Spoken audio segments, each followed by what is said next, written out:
So we will keep studying the principle of creation.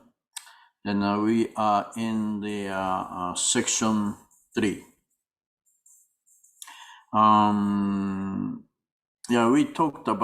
We already entered the section 3 last time.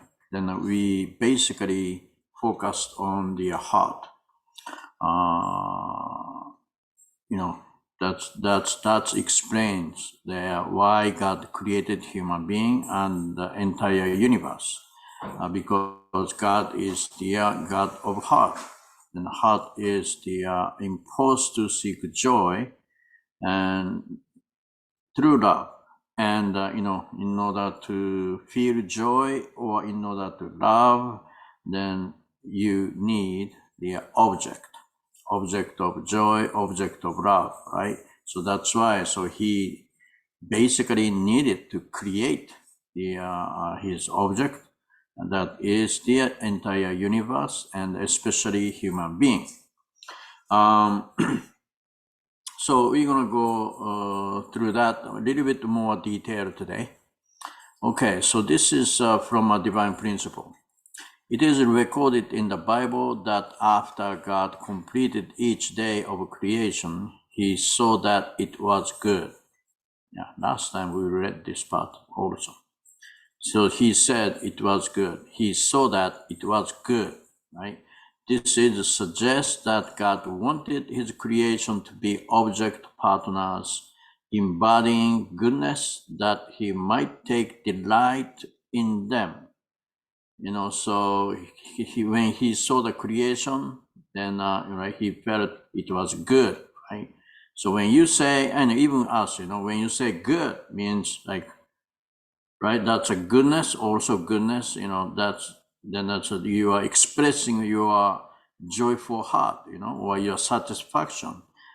You are happy about it, right? Then when you feel it, then you may say, oh, good, the same thing.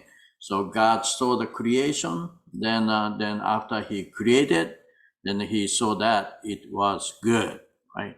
So he felt so good about it. So he was satisfied, he was joyful, he was happy after he created each thing. Yeah. So divine principle continues, right? How can the creation give God the greatest joy? God created everything for for joy, or so that he can gain the happiness, or he could be the delightful. So that then how then those creation or those created beings can return or give God the greatest joy, right? So God created human beings as the final step in creating the universe. So we know that. According to the Bible, and we know that is the truth. Human beings is the final step. Even though so you just study the science, and the human beings is the last thing that emerged, right? So that's a human being. So then we also know that God created human beings as in His image. So He created them in His image. So in the likeness of His internal nature and the external form. So when we studied that God has a dual characteristics of internal nature and external form. So then God created everything based on that, So he created everything in the likeness of God's internal nature and the external form. But the human being is especially so. So, God said that, Bible said God created them. God created the human being in his image. Means like a human being is really just like the God himself. That's the embodying the God's dual characteristics. Okay, so then and here, and gave them the sensibility to all feelings and emotions, because it was his intention to share joy with them. Reason why we have the sensibility to all feelings and emotions, right? So no other the creations, that's animals, all those things who are living, all right, they don't have the emotion like we have, right? We have such a sensitive, kind of ability, such a sensitive feeling, or we can sense so many detailed things and feels things, and we have such a amazing emotions, right? So that's we are created to be like that. Now why is that? Now why is that? Of course, like we are created in God's image, then God has that kind of feelings and emotions, then we have those too. Then we can sense it. We can go through all those kind of things, right? So then the reason why we are created that way is that God wanted to share joy with us. God, God is not like he's not only one being who feels, things, or inspired by looking at it or by touching it. God has a heart, and God feels many things, are so sensitive, right? So God wants to share all those feelings, emotions, and all those things together with us. So that is a human being, so that's how he can really feel joy and share the love with us, right? So we're gonna go back to that part later on, about the human beings, how special that is. And the human beings are really created in God's image, right? So this is another very important point. Okay, so but let's continue. After their creation, God blessed Adam and Eve, that is three blessings. So then we need to talk about the three blessings too. But when we summarize what we talked today is this. God is the God of heart. So God, heart is the impulse to seek joy through love. But so in order to feel joy, or in order to love, so God need the object, right? So that is a motivation. God wanted to create something so that he can love that creation. And then, of course, by loving, then God feels joy. Okay, so nobody can feel joy by itself or by himself, right? Nobody. So that's that in order to feel joy, you need something. You need somebody, right? So that's why God really needed to create something, including these amazing human beings. So that's God's motivation of his creation. Yeah. So here, so that if God has a love and beauty relationship, so here is beauty, love and beauty. So we have another section to talk about this, but this is a love relationship, right? Love relationship. Through the love relationship, then God can feel joy. Then actually, then if object has their sensibility for feelings, emotion, then of course this object feels joy too, by love relationship. Yeah. So that is the relationship between God and the creation, God, especially God and the human beings. That's a love and the joy is here. Yeah. So therefore, according if God's purpose of creation is to experience joy, in that case, right? the ultimate purpose of the universe, with human beings at its center, is to return joy to God.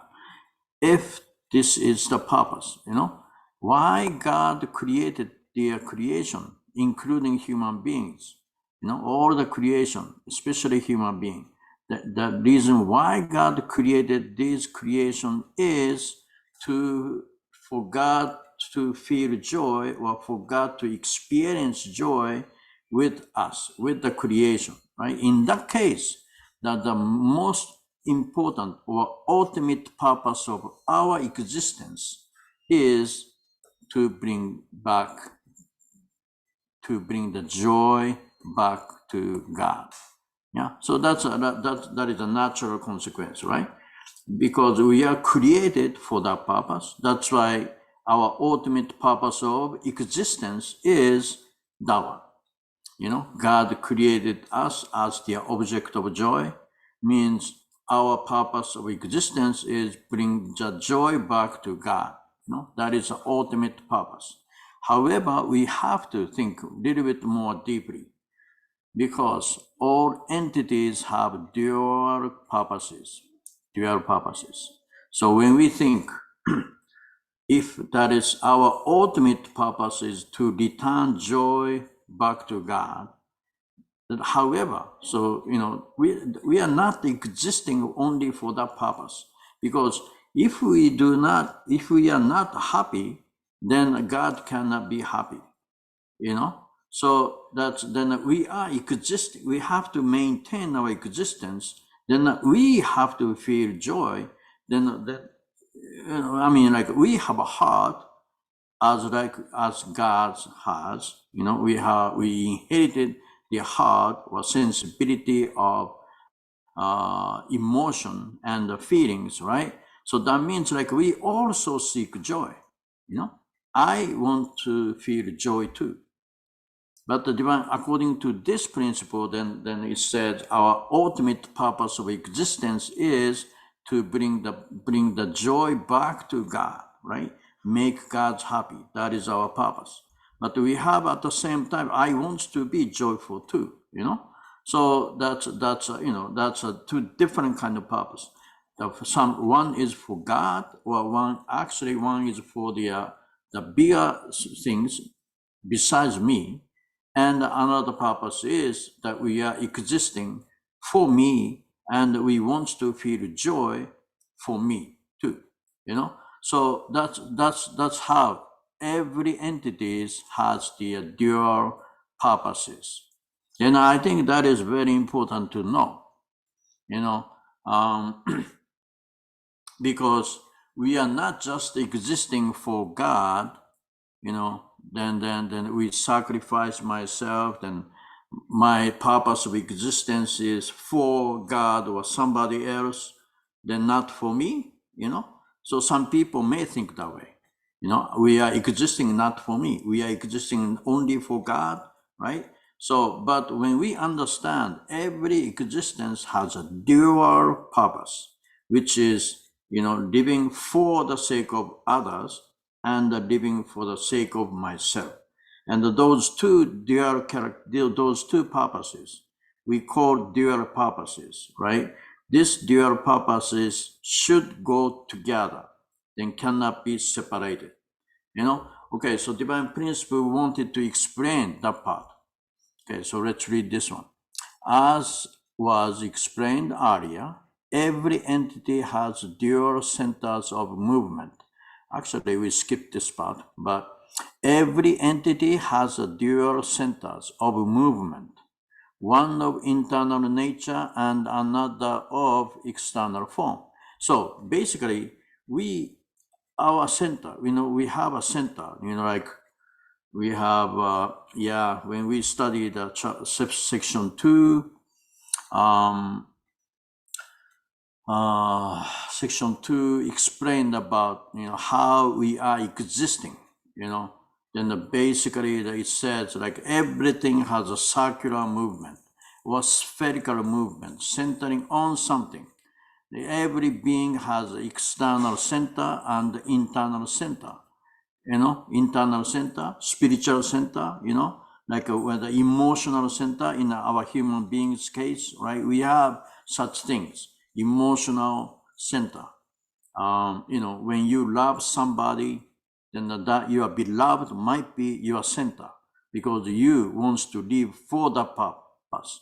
You wants to live for the center, right? Internal center, your beloved, if you have a husband, if you have a wife, that your husband or wife could be your internal center, because you love that person, because you want to live for that person. That's why you do everything for that person, also for that purpose, for your beloved, right? So that means like your internal spiritual, emotional center is there, right? So, okay, that kind of thing is an internal center.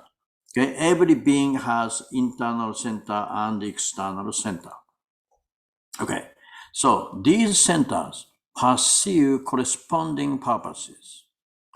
Okay, those two centers corresponding purposes for the sake of the whole and for the sake of individual, whose relationship is the same as that between internal nature and external form.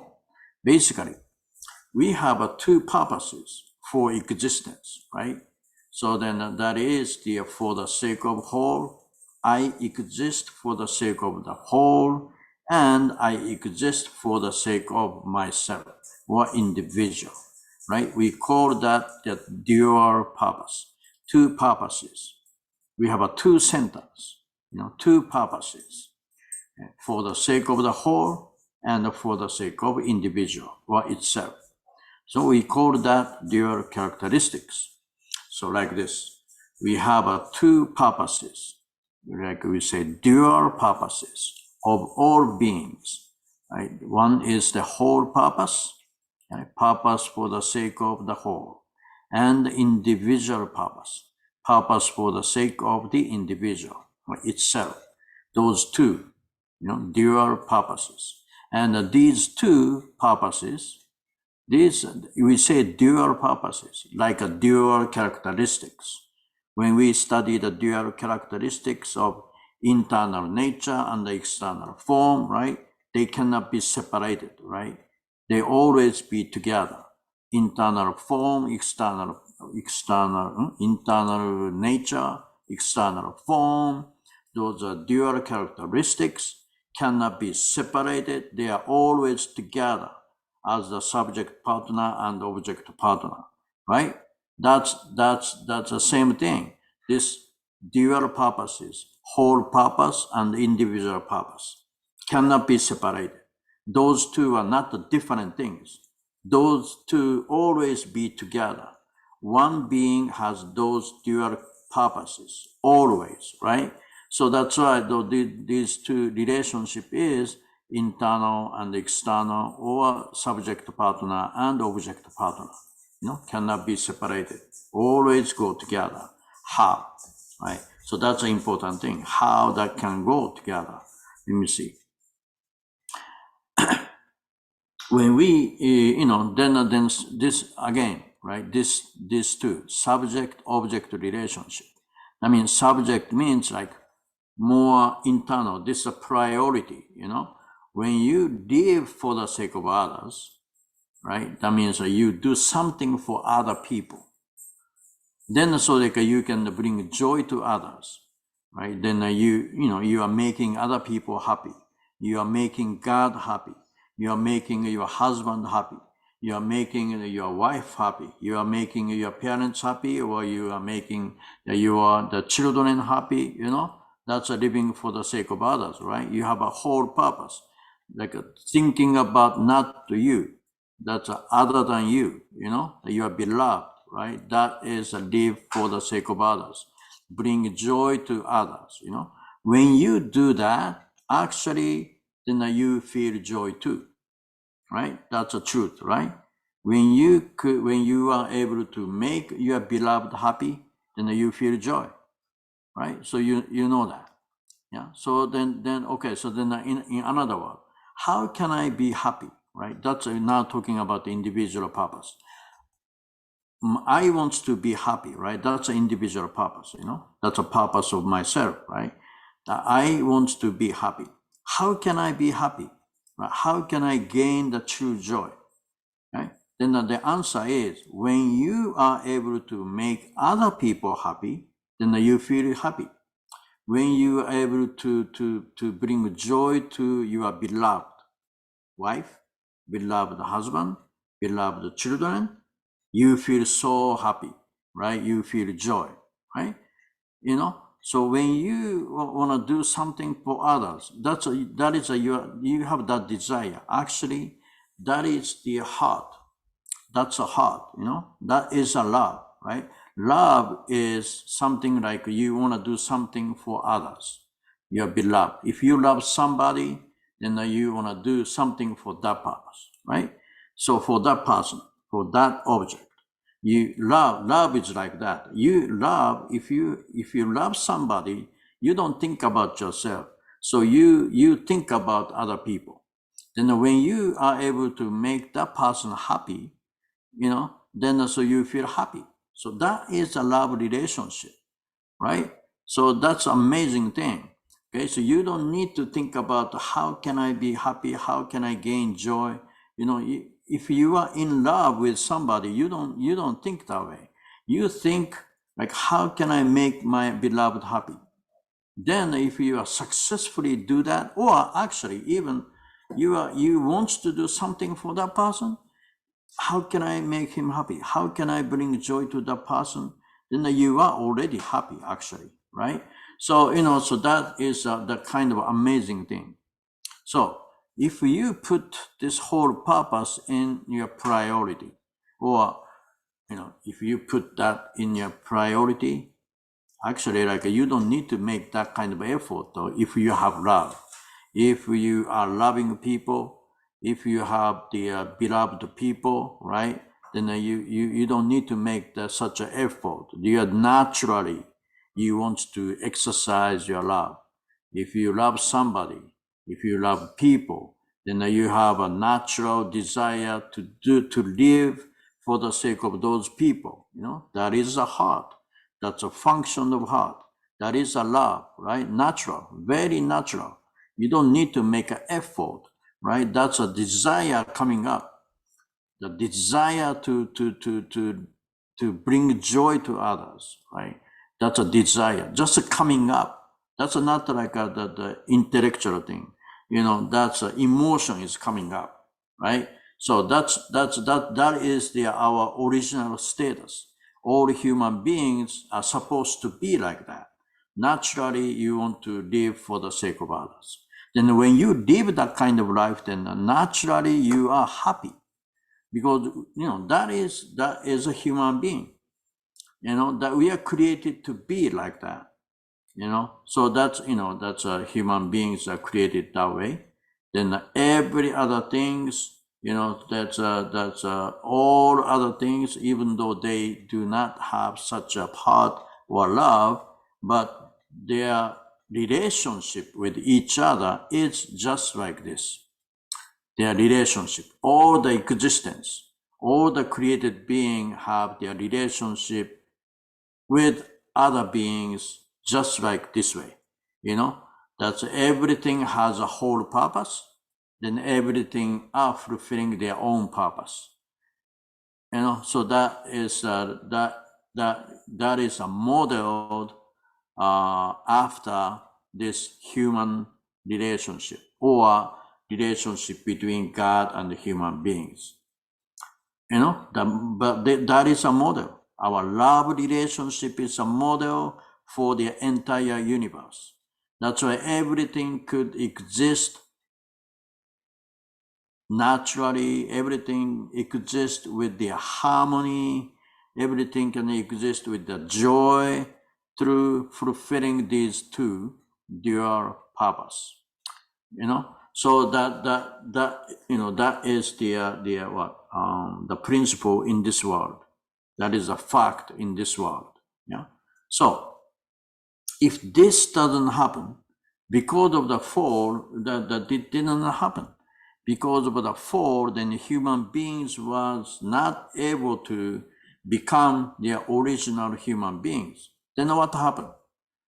We are dominated by the external thing. Basically, we are dominated by the Satan, which is the old things, right? So then after the fall, after we are dominated by the devil, dominated by the Satan, we became the person like this one. Yeah?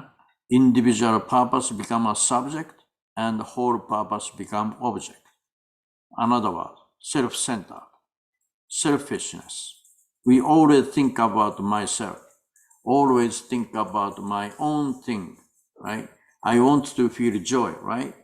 Then you don't think about others. That means like we lost love. Okay, if we have a true love in me, then that doesn't become like this. If we have the true love in me, in us, then naturally you live for the sake of others. Naturally, whole purpose become a subject. But after the fall, after we lost the true love, then we don't experience love, then we don't know what the love is. That's why we don't know what is a true joy is, So then so we ended up being like this.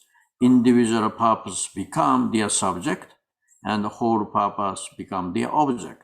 I mean, we put the priority on our individual purpose. How can I gain the joy?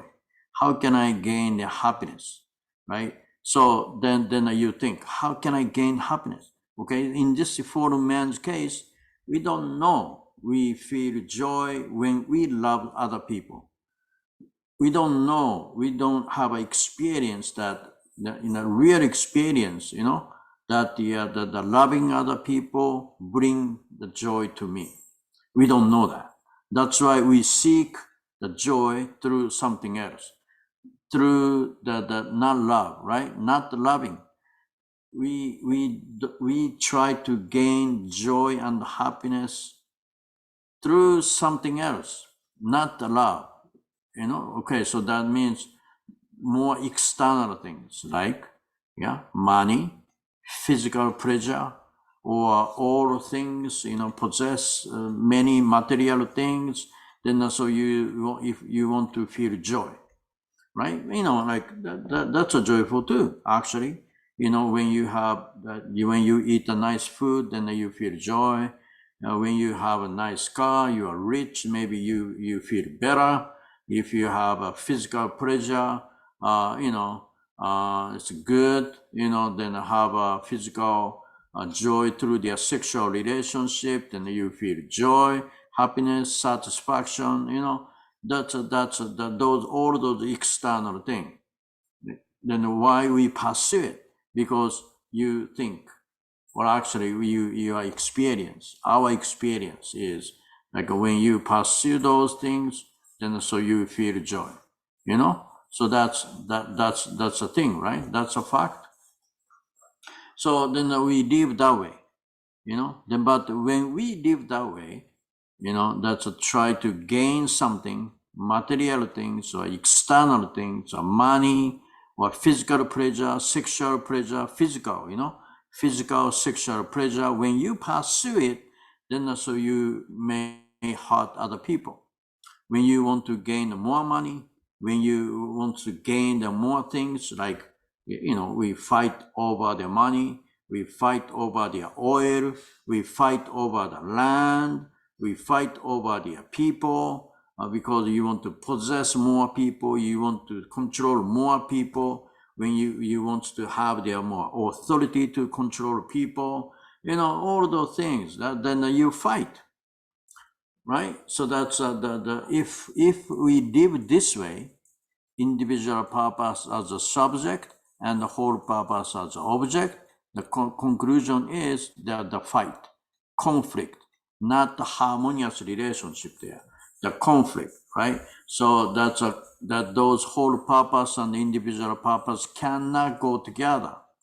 If we put the individual purpose on the priority, then these two dual purpose cannot go together.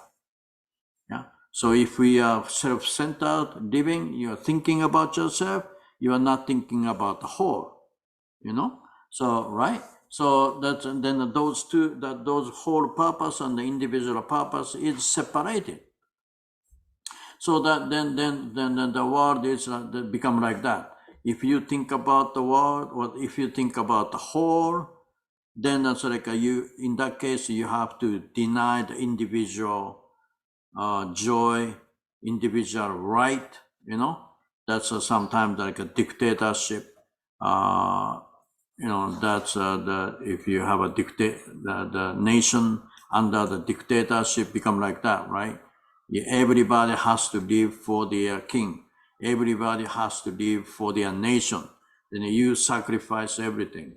You have no individual fulfillment. No individual fulfillment. You live for the nation, you live for the king, you live for their somebody, then you sacrifice, So that's the denying your individual purpose. Or if you could just pursue your individual purpose, then you just selfish people live together, then what's happened? Then you fight each other. You don't care about the whole. You don't care about the nation. You don't care about your community. Just you are thinking about yourself, right? So then that's a mess there, and no joy there, basically. You are trying to feel joy, but you always need to fight because you want to gain something external thing. That's why like you have to, fight over those material things. Yeah. So that is their fallen society. Why we human beings are always unhappy. Why we cannot bring their peace. Why we cannot bring their harmony and the joy, a happy world, right? And we could never achieve it. The reason is right here. Reason is this one, Then all the other natures are created after man, after man's original relationship, love relationship, right? So they are created that way. That's why basically in this nature, they are living by this, harmonious whole purpose and the individual purpose, dual purpose go together. But human beings, because we fell, then we are not ideal state, then we become this way. We become this way, right? That's why we have been fighting, then we are struggling a lot. Yeah. So, that's a dual purpose. How God can create or how God can fulfill his purpose of creation. That this applies to God and us too, right? But God is always this, even though, right, God created everything to feel joy, because he is the heart and the God of heart and God of love. That's why basically God think about his creation. He think about his children, human beings. He want us to be happy. Then only when his children or his creation is happy, then God feels happy, right? So that is God. So then in that case, what God want? God wants what? God wants us to be happy. God wants us to be joyful. That is a parental-child relationship. Just like, even in the fallen world, parent and child relationship is similar to their original relationship. Parents they are living for the sake of children many times, usually, right? Especially, I don't know, that's that even the fallen society, the parent-child relationship is kind of close to the original, So we know that the parents wants to live for the sake of children. So that means what? The parents' concern is not themselves. Their concern is child's happiness. So God and the human relationship is the same. God wants us to be happy. Only when we become happy, then God feels happy. God feels joy, right? So that's how God feels joy, and we also feel joy. When we can establish the society that we think of everybody else and the loving life, live for the sake of others, and actually we can live that kind of life if we have love, then we can create that, if we when we create that kind of society or community, then everybody can feel joy and happiness, right? That is God's purpose of creation. That is the ideal world God wanted to create. And God is the God of heart. Then we are created just like God. We are supposed to become like God. That's why we should be able to live that kind of life, So that means that yes, we can create the ideal society, ideal community, ideal nation, that we all live that way, right? So that's the God's idea, that we are created to be like that. Yeah. So that when we understand this, then we can clearly see that we can make it. So that some people do not have any hope on their human beings, human society. When we just look at our human history, no hope. There was no time, no period, no age that we didn't fight. We always fight, right? Throughout the human history. We always had a war, conflict, and the fighting within the community, within nation, within the community, within the family too. Within the brothers and sisters, physical brothers and sisters fight, parent and child fight, the wife and husband fight, right? We always like that. How can we say, we can make the ideal happy world? How can we say that? If we just look at the human history, or if we just look at the fallen people, no, we don't have any hope. We know that we have a desire to be happy. We have a desire to make the peaceful world. But if we just look at the fallen people, fallen the human being, or just look at myself or human history, then we don't have hope. No? We never achieved it, right? That we cannot have hope. But when we understand the original God's ideal and God Himself, God existence, when we look at God, when we understand God clearly, right?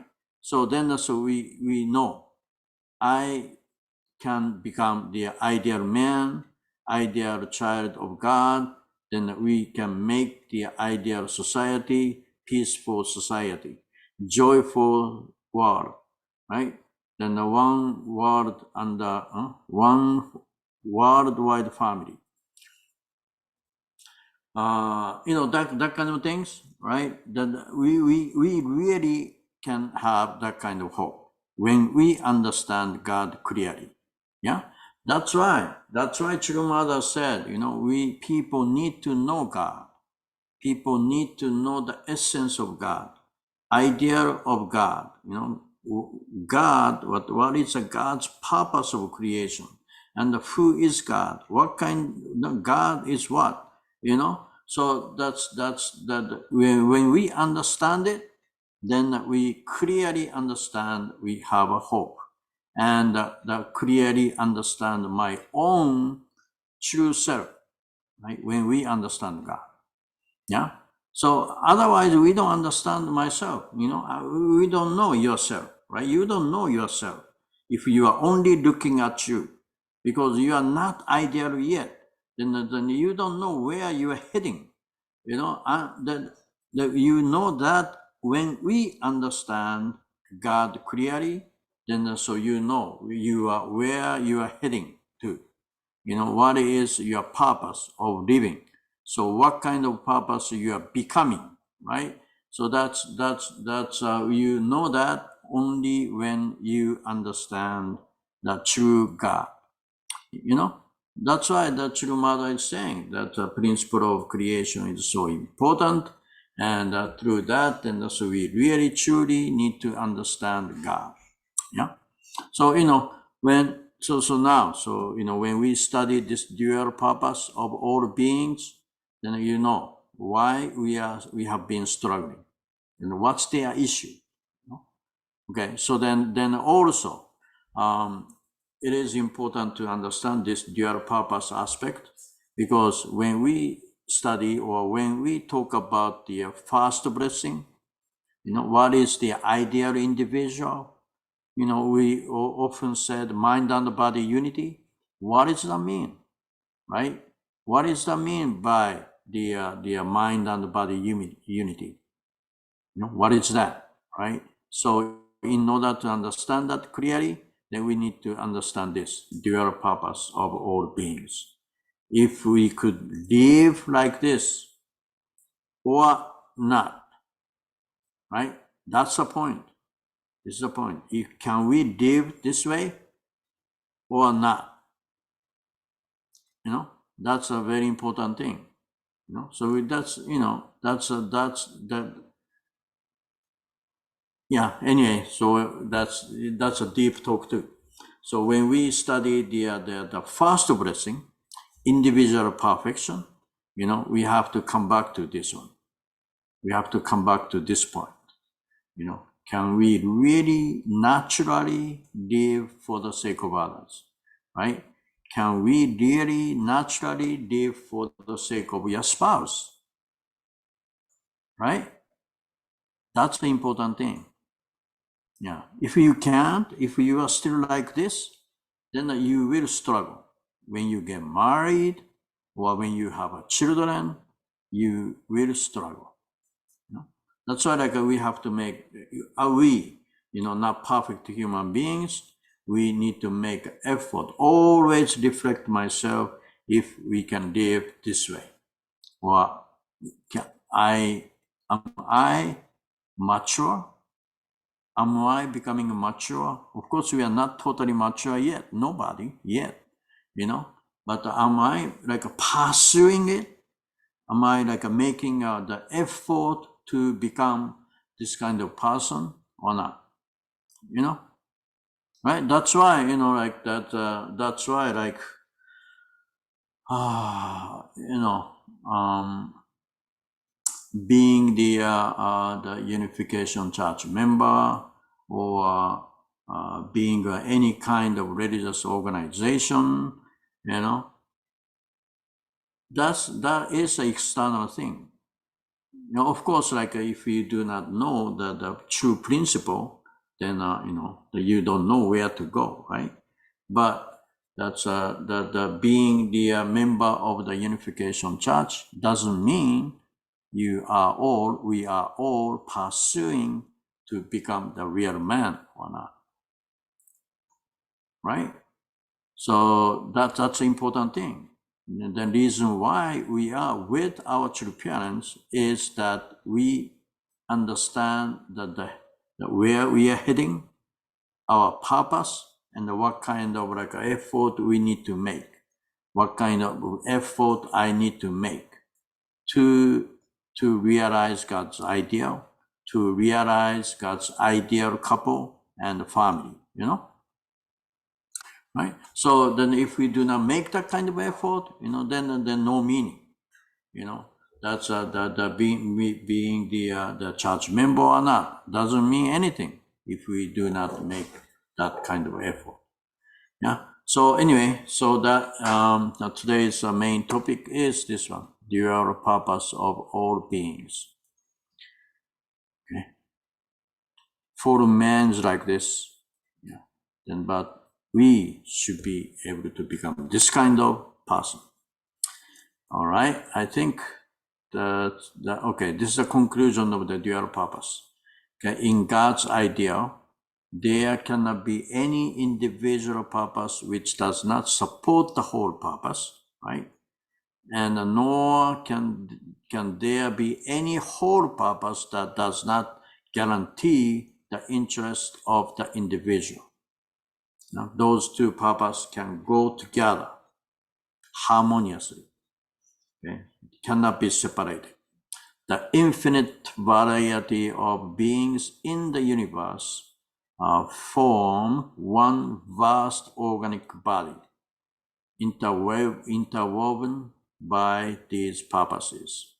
When we all are fulfilling the dual purposes in true way, then we can form one vast organic body.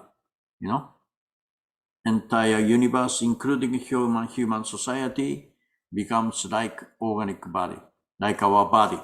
Many different kind of organs and the cells and the functions, everything is so harmoniously working together, right? Then they move according to my mind's direction. Then the entire body can move, and then everything is fulfilling their own purpose for this one body. So that kind of like a society, that kind of nation, that kind of world, and that kind of universe can be established when we fulfill these dual purposes, right? So this is their conclusion of today's talk. All right, that is it. Thank you.